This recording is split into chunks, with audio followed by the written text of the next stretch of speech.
Ok, alors on a vu translate, on va voir maintenant rotate. Donc hop, on va commencer par se créer un rectangle tout simplement. Donc ctx.fill_rect, on va le mettre à 50-50 de x et de y, on lui faire prendre 100 de largeur, 50 de hauteur. Donc là, hop, on a notre rectangle qui est ici. Et maintenant, donc, on va utiliser la méthode rotate, ctx.rotate juste au-dessus. Donc tout ce qui est en dessous va se mettre à tourner autour de l'origine 00 de notre canevas. D'accord? Ça peut paraître un peu bizarre, mais c'est comme ça. Et maintenant, dans notre méthode rotate, on exprime en radians. D'accord? Donc, on met une valeur en radians. Vu que c'est pas très pratique de mettre des valeurs en radians, qu'on comprend plus les valeurs en degrés. D'accord? 360 degrés, eh bien c'est un tour sur lui-même. 180 degrés, voilà, c'est la moitié. Eh bien, il y a une formule pour ça, c'est degrés fois pi divisé par 180.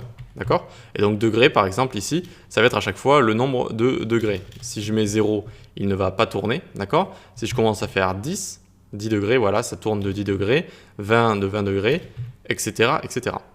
Très bien, mais là, du coup, bon, ça tourne autour de notre origine qui est 0, 0. C'est pas très, très pratique.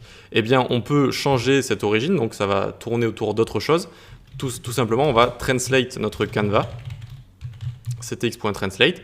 Par exemple, donc je vais changer 150 sur x et sur y.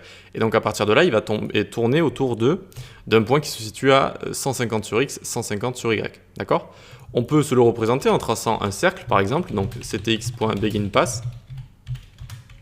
On crée notre cercle, ctx.arc. On va le mettre à 150, 150. Donc ce sera le point où ça va tourner autour.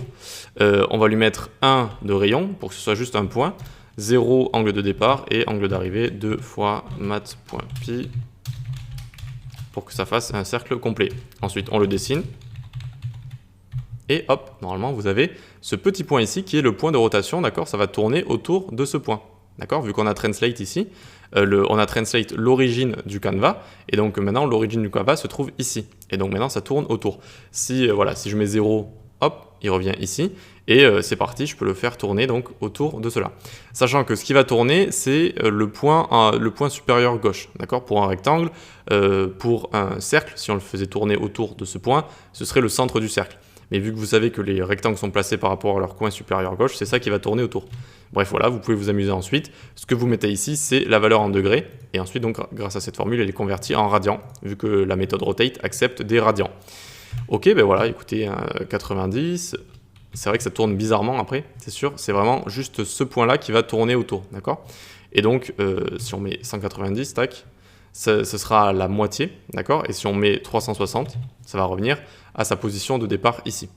Ok? Et bien voilà, c'est tout pour rotate. Donc on a vu translate, on a vu rotate. On va pouvoir faire un petit projet sympa de planètes qui vont tourner autour d'un point. Ok? Allez, à tout de suite.